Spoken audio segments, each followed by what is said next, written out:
কোরবানি ঈদে বড়দের তেমন শপিং থাকে না, তারপরও ঘরে যদি কোনো বাচ্চা থাকে তার জন্য তো শপিং করতেই হয়। আসসালামু আলাইকুম, সবাই কেমন আছেন? আলহামদুলিল্লাহ, আপনাদের দোয়াতে আমরা সবাই ভালো আছি। সবাইকে ঈদ মোবারক। কে কোথা থেকে ঈদ উদযাপন করছেন কমেন্ট করে অবশ্যই জানাবেন। আমি ঢাকাতে এবার ঈদ করছি। নাফিয়ানকে নিয়ে বের হয়ে যাই শপিংয়ে।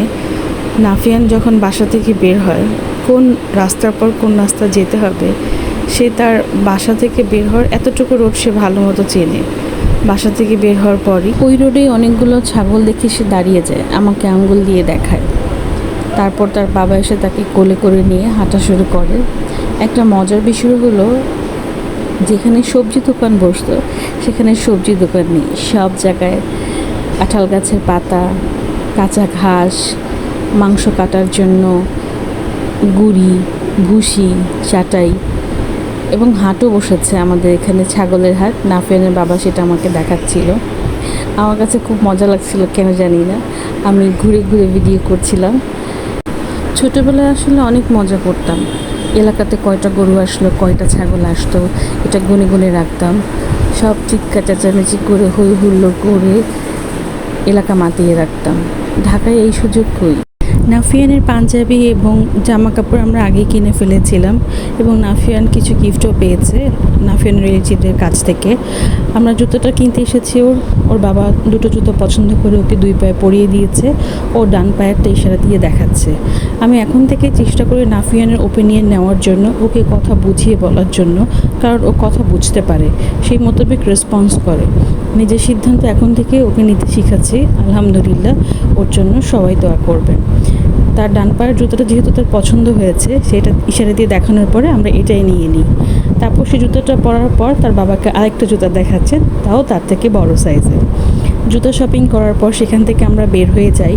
তারপরে আমাদের একটু হালকা পাতলা ক্ষুধা লেগে যায়।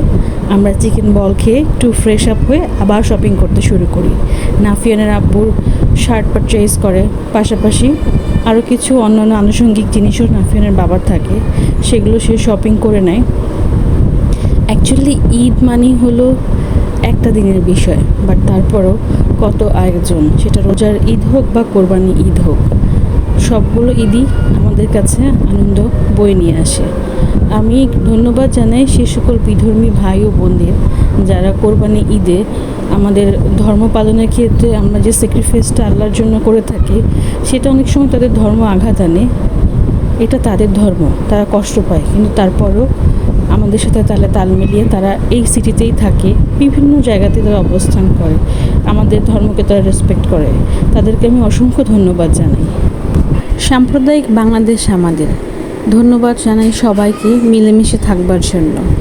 রোজার ঈদে লাইটিংটা মার্কেটে বেশি হয়, কোরবানি ঈদে তেমন হয় না, কারণ কোরবানি ঈদে সবার ফোকাস থাকে গরু, ছাগল এগুলোর দিকে, সবাই এগুলোতে ব্যস্ত থাকে। আমাদের টুকটাক কেনাকাটা শেষ করার পরে আমরা বাসার দিকে যাওয়ার আগে কিছু মেডিসিন পারচেজ করা ছিল, সেগুলো পারচেজ করে আমরা বের হব। কিন্তু সে দেখাচ্ছে সে বিস্কিট খাবে।